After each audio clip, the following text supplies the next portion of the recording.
Plants, the green frontier. These are the discussions of the podcast Horticult. Its continuing mission to talk about strange new cultivars, to seek out new flowers and plant them, to boldly garden like no one has before.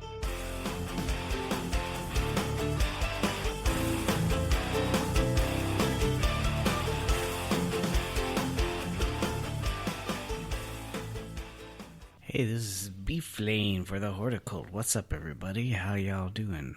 On this episode of the podcast, we sit down with my lovely wife, Sani, and talk with her about her horticulture experience. She has a little bit of background in flower design, where she worked in events for some years and was able to take that experience and use it. It was really fun sitting down and talking with her and having her be a part of the podcast. So thank you, Sani, for being on with us. And let's get it on. So what do you think about green things and horticulture?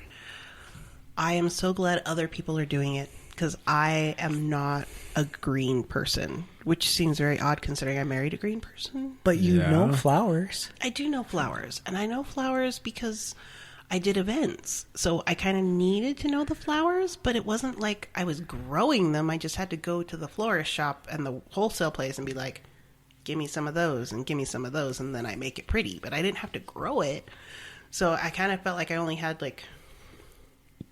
little slice of info, just enough to make it pretty. But in my business, that's all I needed. Well, you could identify stuff, and you knew what you wanted, and you knew it would last. And this is true. I mean, any florist, if you ever had a florist on, they would probably tell you, they're like, you got your go-to plants, which I'm sure every gardener or landscaper, I know we've talked about this before too, when you were designing, you're like, I got my go-to plant list that I always kind of have like staples. I know they'll do well, they're hardy.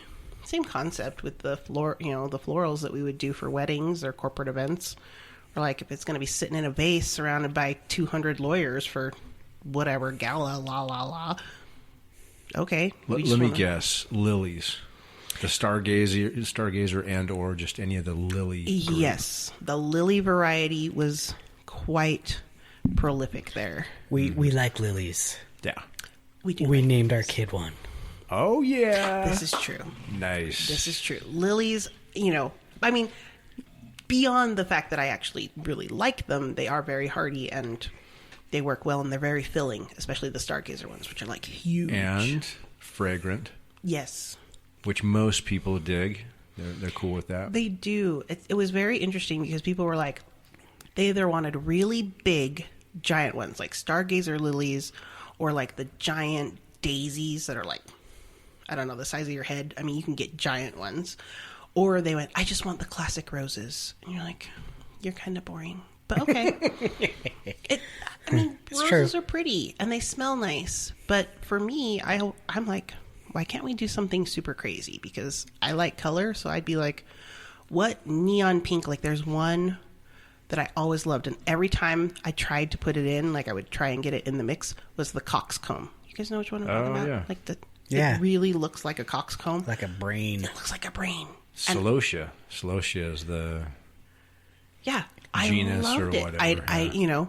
I'm like, I don't know where this comes from. I don't even remember when I first saw it. But straight up, every time I would try and do a floral arrangement for an event, I'm like, you really need some coxcomb in there. Put some brains in there. Let's put some brains. Just liven it up a little. You've got your standard roses and these pretty ones of all the standard shapes that people know and recognize. And then when they look at that, they have to stop and they go, what? Like, it was interest. I like to throw little things in that people don't expect. Yeah. Because it forces them to have to pay attention a little bit more instead of just walking by it like, oh, pretty roses. But, if you go, what is that shape? Oh. One that comes to mind, speaking of different shapes, is that Liatris or gay feather. The blue, like, kind of soft and fuzzy looking. Yeah. Spires. Anyway, Liatris. I always was looking for something that was out of the ordinary like that, where if it wasn't just, a small little round shape like a daisy or a mum, because especially with events, you were looking at things that were like giant, you needed volume, you needed height, or you needed width. So you were trying to find something that would grow up, grow out, or things that would fall. I can't even remember. There was one that we would always use. It was like, I don't know why, but it would just drape and just flow. Not quite like the potato ones, the potato vine, kind of flow in that way, but it was very delicate. Like it was almost break apart like the grasses would, where it would just like all the seeds would go poof, and just kind of like poof out if it got too dry. Love Lies Bleeding, like is like that how that red amaranth kind of like pendulating stuff. Only it was seed pods. It was like seed pods all the way down through. So it was like it's this big grouping of them. So you could put them in the bottom of your florals, and it would basically drape to the table. And it was super beautiful, but it itched like nobody's business. Like I kept going, I'm like, is this related to like stinging nettle? Because when I would touch it, like I would break out in hives, like from my elbows down. This is a horrible job for me because nature doesn't like me. Like I'm allergic to a lot of random stuff. So, but I'm like putting all this stuff together and I'm like, what? And so it was beautiful, but deadly for me. Like it really didn't like me very much. But I'm always looking for crazy stuff like that. And that's one of the things I love about what you do with our yard is because you put stuff in that I would not have normally thought about. And you have the volume. Like you talked to me about the fact that you're like, I want something low and I want something high and I want to fill it out, where a lot of people are just like, I just need a bush. Okay. Any bush will do. Dang. Yeah. That's not true. It's a little true. Well, you Maybe not want the whole like when you're talking bushes, you really want to go after. I can't take it. You want to go after the evergreen variety. This is true. Yeah. I mean, I'm thinking boxwood and I'm or. sorry. I'm so dirty. Is it pokey? Spiny? Oh yeah. You don't want it to be pokey? You gotta hedge the prune. You gotta hedge it. Yeah, you've got. I do like a well-kept shrub. Right. Well, like so what you're saying is you want renewal pruning and or what? Like, is that kind of the... Huh? What are we? Oh, we're really talking about shrubs? I prefer in a real shrub. You prefer it well maintained. I prefer a natural habit. What it's going to do is what it's going to do. Just maybe thin it out, renewal prune it. I don't need lines and like little designs in my bushes. Yeah. No, like I actually do have 2 boxwood, but I just let them grow naturally. Well, how do you feel about your Sistina plum? I don't feel very good about it. Really? It's getting chlorotic. So I've actually been thinking about pruning out the chlorotic leaf, branched, whatever's, and letting it renew again. But I could just cut it down to the ground. That's the good thing about those. Well, and I don't know if you can back off the water. Like No. It's probably why it's not so happy. Well, I don't know. It's like you don't water it enough, it looks like it's getting overwatered. If you water it too much, it looks like it's not getting watered enough. Like it resembles the same symptoms. So I would assume I'm not overwatering, but the symptoms are basically the same, where it looks kind of dried out or starving or whatever. So a question for you then. You said, do it. Of course you did. How? So you talked about cutting out the chlorotic parts and leaving the rest. Would that impact? Because I don't know what the chlorotic stuff does. Does that actually damage the plant, or does it just show that it's not having the chlorine stuff there? Yeah, it's just showing it's a symptom of something else. So cutting it out isn't actually going to make it better? It's just going to it's make just it gonna look make better? Yeah, it's basically, it's not going to kill the plant. It's a or what do you call it? Aesthetic. It just doesn't look pretty. Okay. When it gets chlorotic like that. Well, and when it's chlorotic, it's showing a sign lacking the of- ability to photosynthesize. Therefore, by cutting it out, in a way, you're helping it. As long as you can nutrify the Yeah, right. So lack it of needs nutrients. something. So mostly it's iron. It's iron deficiency. So I'd have to, which we have iron in our soils, it's just not plant available. So it just can't be uptaken. So you put in the soil, and it's only good for a few weeks, right? The iron, what is it? The little thing, it takes it and changes the iron to be able to be taken up. I forget what's it called? Chelate. Chelate, there you go. It's a chelate. So, but it's expensive. And for our shrubbery, I'd rather just swap it out. Remove it. I could buy 2 new shrubs for as much as iron chelate as I would need, and then I wouldn't need to iron chelate it. So. This is true. What kind of plant is it again? Our Sistina plums. Sistina plums. Flowering plums. The flowering plum. The Sistina plum. Is there a better shrub that would not be as chlorotic in our kind of soil? Yeah. Or is Sistina plum like a really popular one and it's just worth it to kind of maybe get a new one and put that in there when it becomes chlorotic? It's a popular shrub. It's cheap. It's very easily matured. So it grows quickly. You get that super vibrant red, those red shoots early in the spring. So it's beautiful. It does have it does flower, so it looks okay for like a day. But it's not really, why it's bred for is the color of the leaves. Yep. So when it's chlorotic, it's like, why do I have this? Because the whole reason to have it is to have those purple leaves and they're yellow. So a good alternative, it just came to mind, would be a 9-bark. Yeah, that's what I was thinking. 9-barks, I love 9-barks. They're more of, they have cool varieties too that are more like almost brown. Mm-hmm. Blacks, browns, like a reds. Bronzy kind of color. Or they do have a regular green. I think they go the other way too. So they have purple, they kind of go bronzy, and then they also have like green and then like goldenly, more of a like, which is weird because it's like you're trying to not have a yellow. If you want not green and not yellow, then it's going to be red or like a purple. I like smoke bush too. Smoke bush. That's a good one. Or a black elderberry, lace bark elderberry. So we haven't released it yet. Maybe we'll release it by the time we release this one. But we had our reunion show and we actually went back to Marinda and checked out some of the plants. And their 9-barks are out of freaking control. Mm-hmm. They looked good though. It was kind of fun to go back. Yeah. It looked good. Still looked good. Working the soil. Marinda.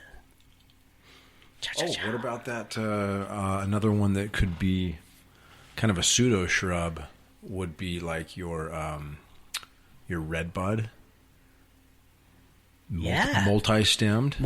Like a larger forest variety. pansy. So you've got that cool, like purplish, reddish leaf. That is a cool freaking tree. Multi-stem. So we're talking cool, flowering, super. Well, I guess it's mid-level drought tolerancy. It has a what is that? The root, a deep root. I forget what it's called.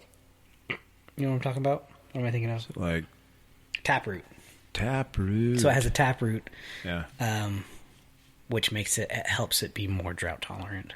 But it's considered more of a mid-tier drought tolerant. You can't just cut the water off on those puppies, but awesome flowering in the spring. The nice pink. Flowering gives you a different color than green. Yep. Yeah. Super cool. They have like a bronzy variety too in the leaf. Yeah. Is that the one you're talking about? Didn't you get one? No, I don't.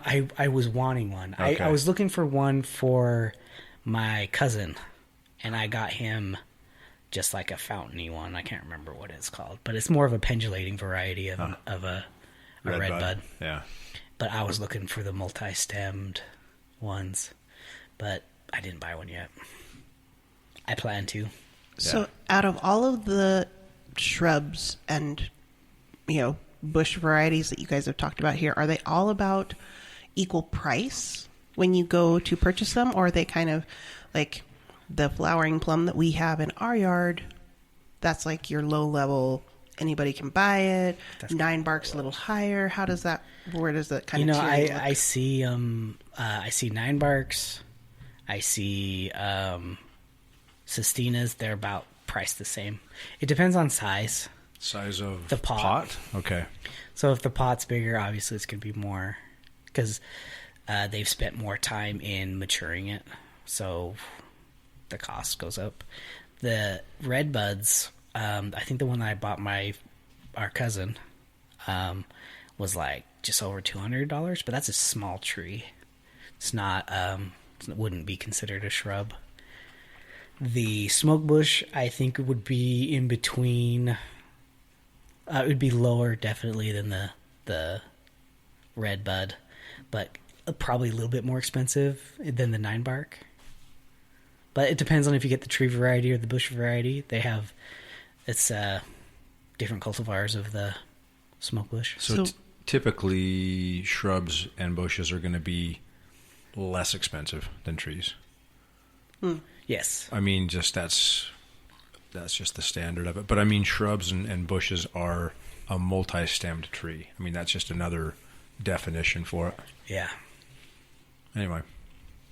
You just answered my question. I was about to say, what's the difference between a bush and a tree, so that people understand as you're looking to buy shrubs, looking to buy trees, why is a tree more expensive or what makes them more expensive? You guys have answered quite a bit of that. Is there a reason to buy the more developed one, the bigger plant, versus the starter plant and invest more money up front? It's just bigger, quicker maturity. So it's like you'll have a full developed mature yard quicker. Like I planted a bunch of seedlings, right? So I have in front of our shrubs, I planted a bunch of salvia, and they were plugs, so they're not going to be very big this year. I'm surprised how big they are, honestly. And then they'll, in 2 to 3 years, they'll be 2 to 3 times as big as that. So you will not see any ground. It'll be that thick. So that's it, is space. So if you want to plant cheaper, you buy smaller. It's just going to take longer for those to fill in. Is the likelihood of a plant dying like about the same whether it's bigger or smaller, or is there a benefit to buying the more mature plant? I would say when you start out smaller, your chances of survival are better.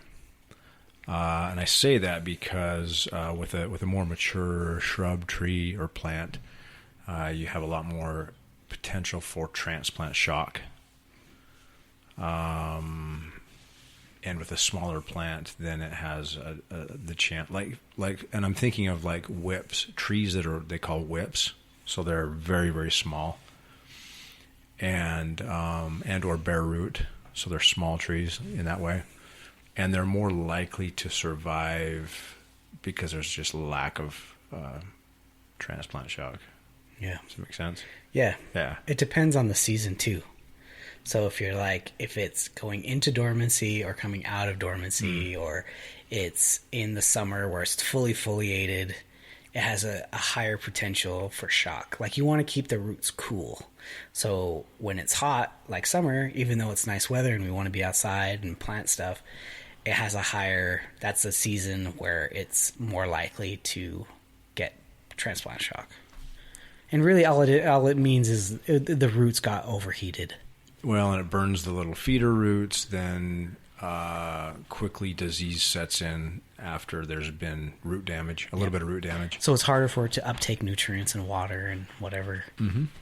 Yeah, that seems like the complete opposite. I would not have expected that response, because I kind of take it from the same concept of like when it's littler, it doesn't have whatever, kind of like, like when you're a baby, like you don't have all the survival skills needed, versus like when you're an adult. But in the plant world, it's slightly opposite when you're talking about planting something, not growing it just naturally where it is. They're just not designed to handle getting moved around.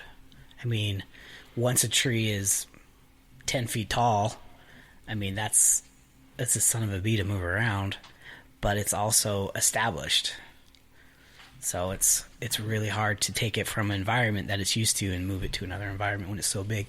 We're still doing that with the little tree. It's just it hasn't fully established.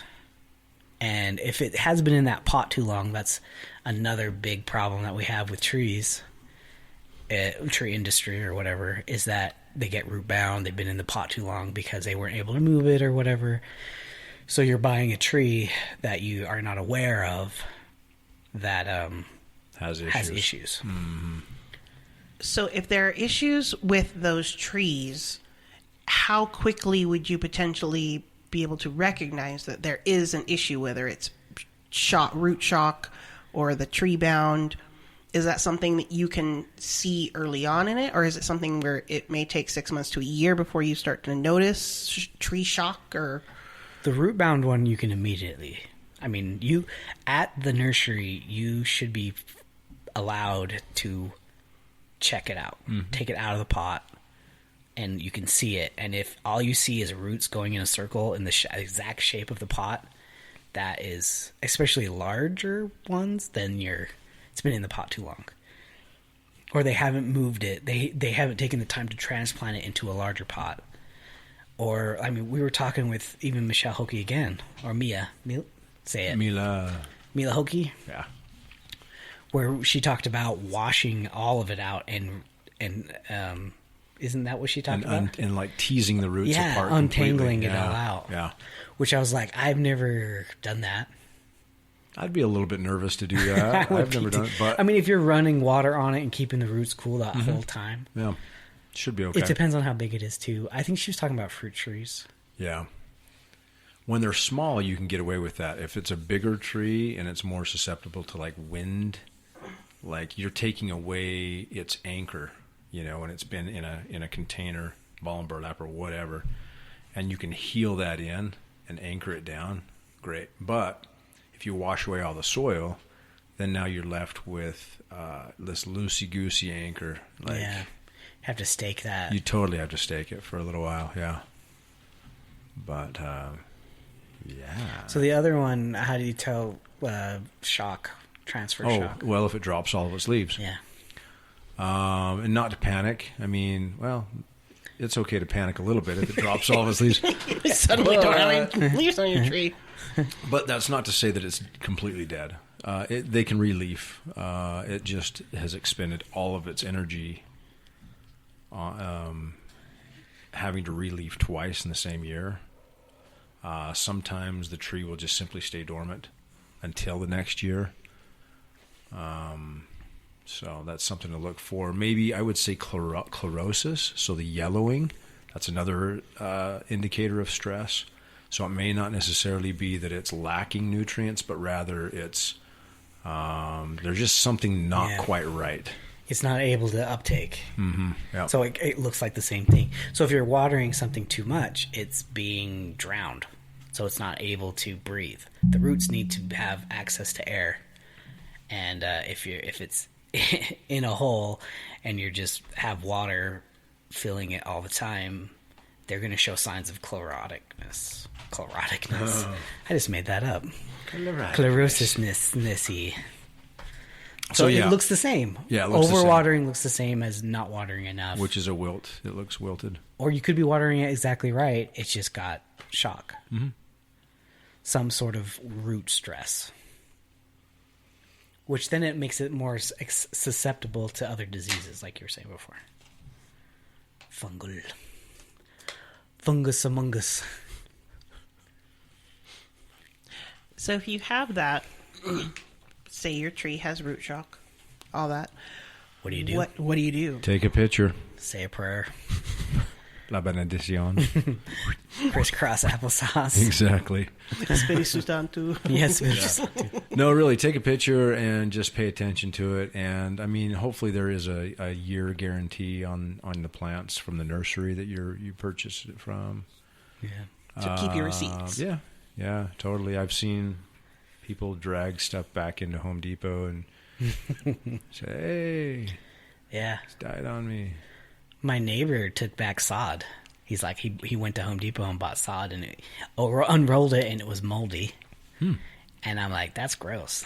He took it back, got his money back. Yeah, that's a lot of work. Jeez. But yeah. Yeah, sodding. But if you can, prior to purchasing, if you can take a look at the roots, look at the health of the trunk. Go through a list of, if you were buying a tree, go through a list of what the things that you would look for in a brand new tree. In a brand new tree. Yeah, shiny. Come on down. Right off the lot. Yes. All this can be yours. Well, like a huge part of it is going to be is the roots. You know, unpot it and take a look at the roots. For me, I would prefer to purchase a tree in the fall rather than the spring, and definitely not the summer. That's just me. It's not to say that you can't buy trees and you can plant them in the middle of the summer. That's totally fine. But dang, there's like pluses and minuses to that.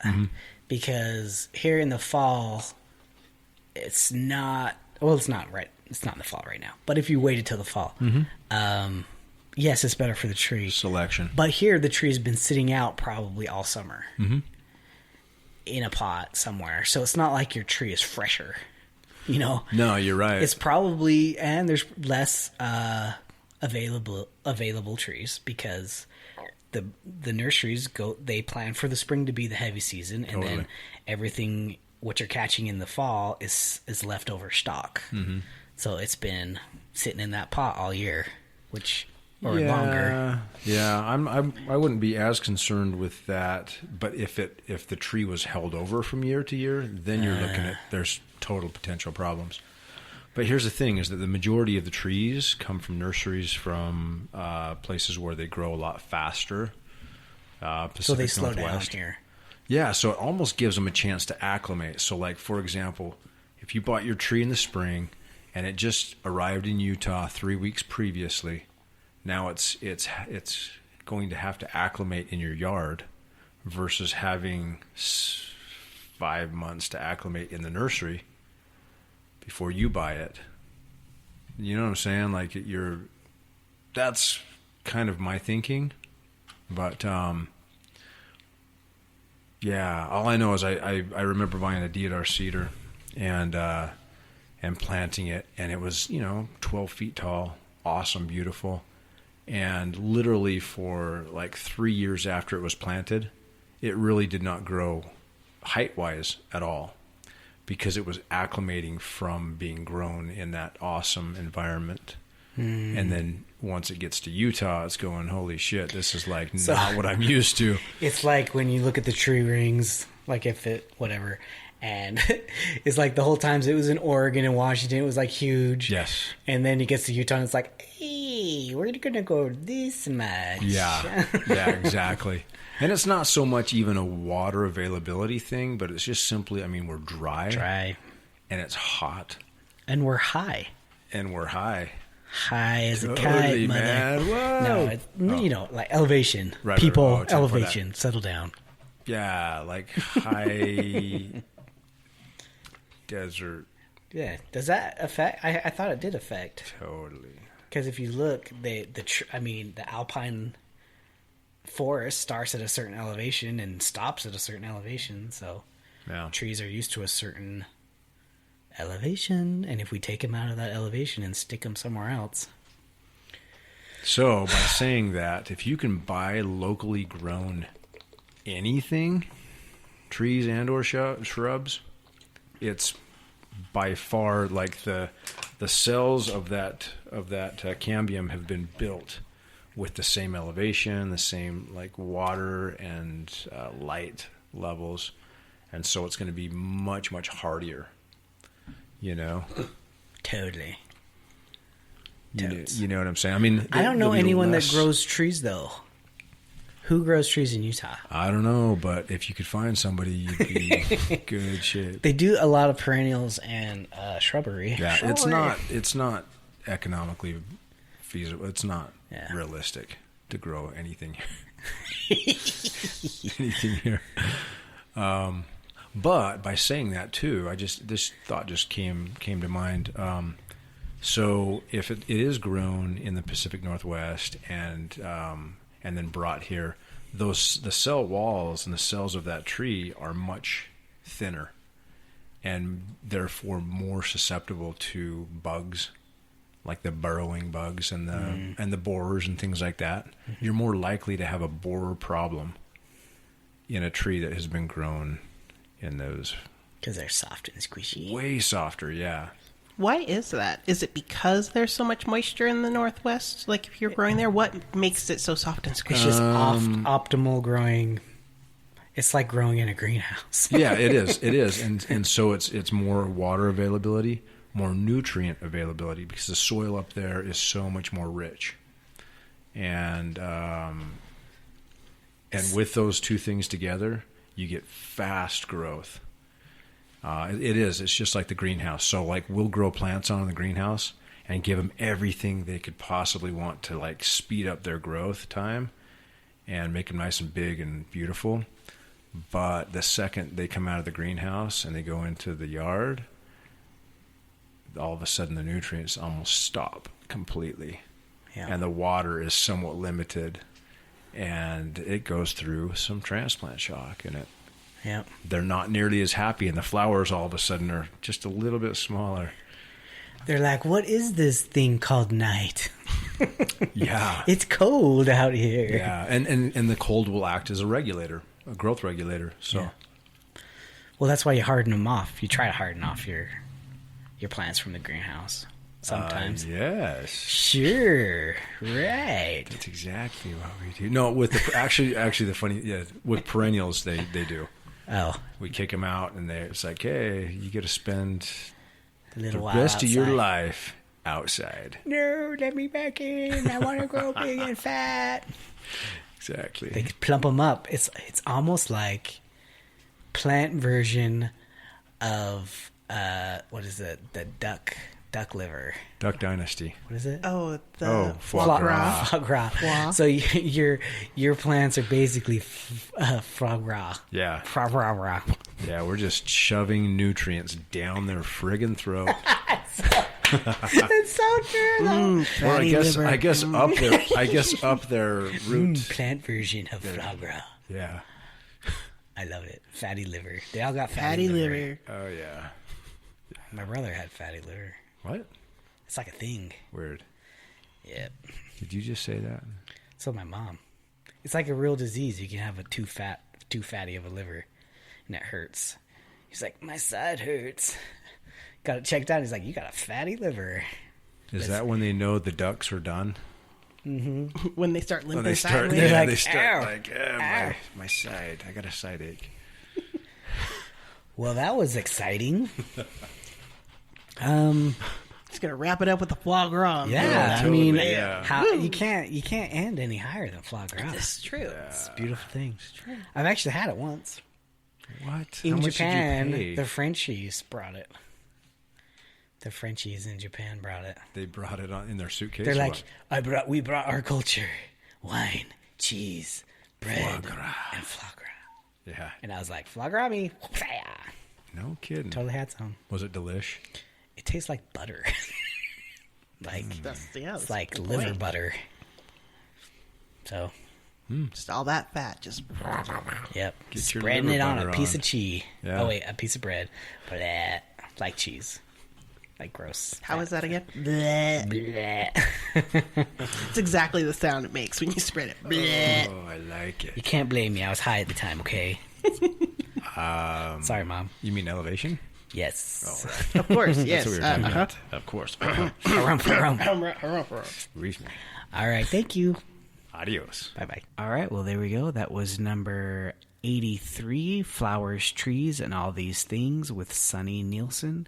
Thank you, Sani, for being a guest on the podcast.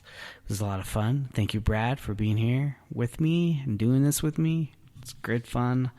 Thank you, Podlings, for listening wherever you are, all around the globe. Thank you for listening and helping support the podcast. For those that are new to the podcast, thank you for listening. We have a webpage, thehorticult.com. We have Facebook and social medias. It's all The Horticult. Instagram, we post flower pictures a lot. Or on projects that we're doing, we'll post project pictures. Thank you so much. You guys, you guys are what we do it for. Thank you all. Peace out. Plant on Babylon.